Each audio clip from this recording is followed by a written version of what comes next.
Unexamined life is not worth living, Plato says in line 38a of the Apology. How do you examine yourself? What happens when you interrogate yourself? What happens when you begin to call into question your tacit assumptions and unarticulated presuppositions and begin then to become a different kind of person? See, I put it this way, that for me, philosophy is fundamentally about our finite situation. And we can define that in terms of we're beings toward death. We're featherless, two-legged, linguistically conscious creatures born between urine and feces, whose body will one day be the culinary delight of terrestrial worms. That's us. We're beings toward death.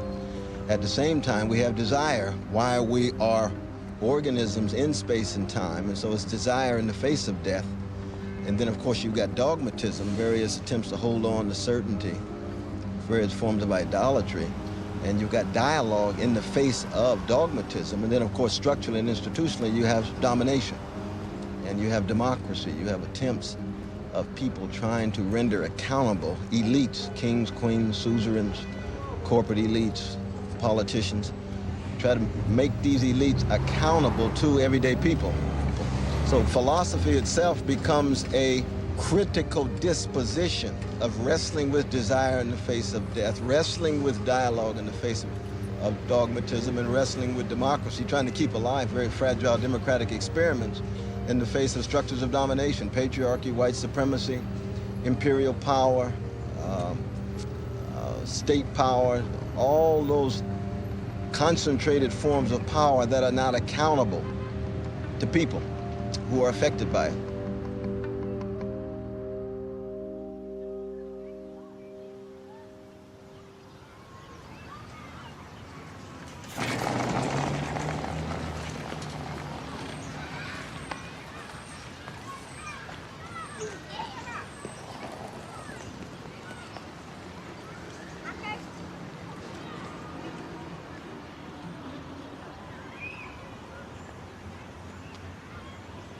So, can you hear me well? And you can speak to me. So good, very good. Wonderful. Okay.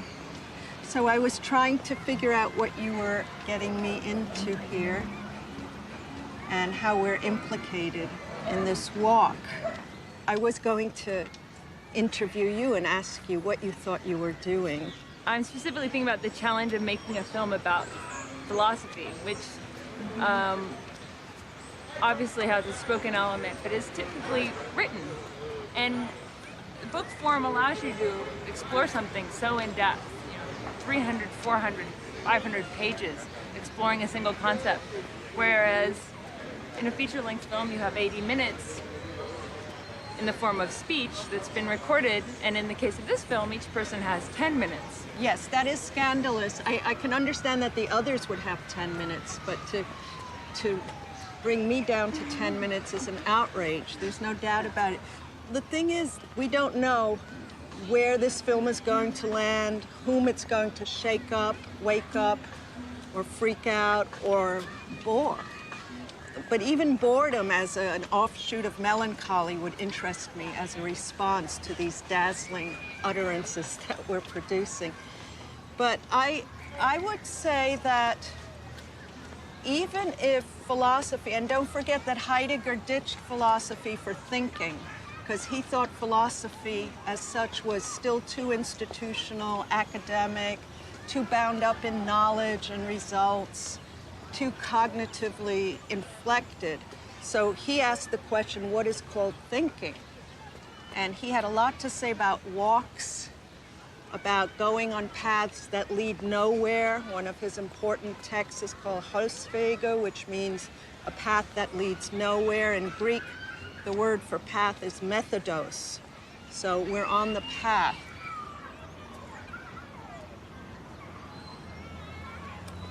One thing I want to ask you about is meaning. Is philosophy a search for meaning? I'm very suspicious historically and intellectually of the promise of meaning, because meaning has often had very fascistoid, non-progressivist edges, if not a core of that sort of thing. Excuse me. So that very often also the emergency supplies of meaning that are brought to a given incident or structure or theme in one's life are cover-ups, are a way of dressing the wound of non-meaning. I think it's very hard to keep things in the tensional structure of the openness, whether it's ecstatic or not, of non-meaning. That's very, very difficult, which is why there's then the quick grasp for a transcendental signifier for God, for nation, for patriotism. It's been very devastating, this craving for meaning, though it's something with which we are in constant negotiation. Everyone wants something like meaning. But when you see these dogs play, why reduce it to meaning rather than just see the arbitrary eruption of something that can't be grasped or explicated, but it's just there in this kind of absolute contingency of being. To leave things open and radically inappropriable and something, and admitting we haven't really understood, is much less satisfying, more frustrating, and more necessary, I think, you know? And that's why I think a lot of people have been fed and fueled by promises of immediate gratification in thought and food and junk and so on, junk thought, junk food, and so on. So there's a politics of refusing that gratification. And I know that's crazy making, but I think that's where we have to pull the brakes.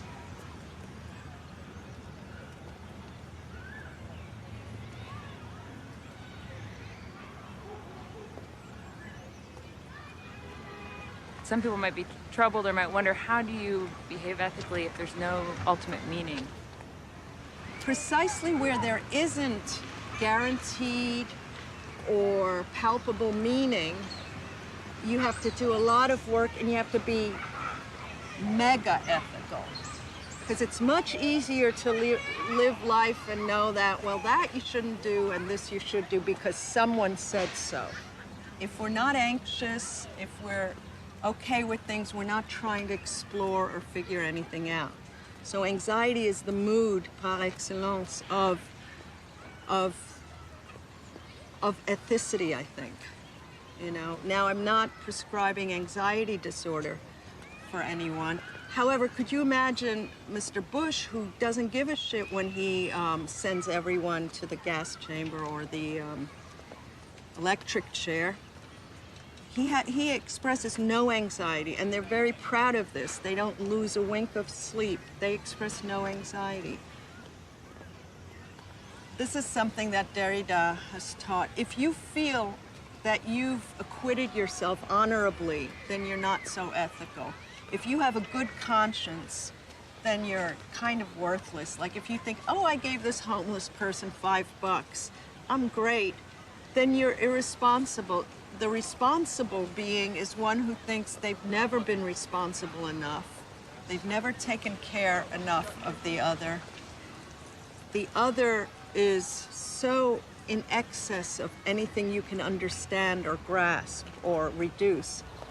This in itself creates an ethical relatedness, a relation without relation, because you don't know, you can't presume to know or grasp the other. The minute you think you know the other, you're ready to kill them. You think, oh, they're doing this or this, they're the axis of evil, let's drop some bombs.